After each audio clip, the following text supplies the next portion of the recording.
What's up for May? Hello and welcome. I'm Jane Houston Jones at NASA's Jet Propulsion Laboratory in Pasadena, California. 2009 is International Year of Astronomy. Each month this year, we'll take you on a tour of one of the best celestial objects on view. This month, it's our star, the Sun. Galileo and Englishman Thomas Harriot both observed the Sun and sunspots in 1610, but they weren't the first.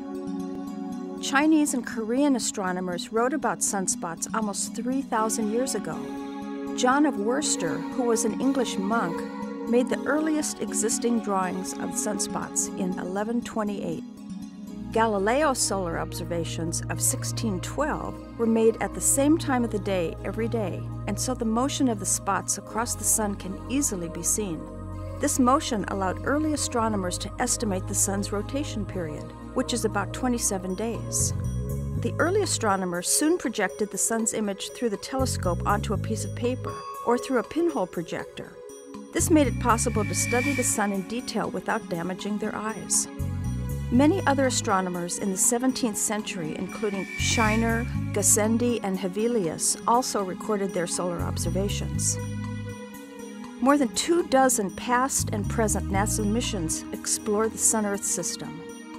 The Ulysses spacecraft, which launched in 1990, studied the Sun before, during, and after the last solar maximum in 2001. After more than 18 years in flight, Ulysses returned a wealth of data that led to a much broader understanding of the global structure of the Sun's environment.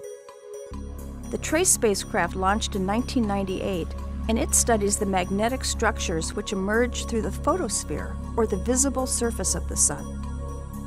The Genesis spacecraft collected samples of the solar wind, a stream of charged particles from the Sun. The samples were returned to Earth in 2004 and are now being studied in a special lab at NASA's Johnson Space Center.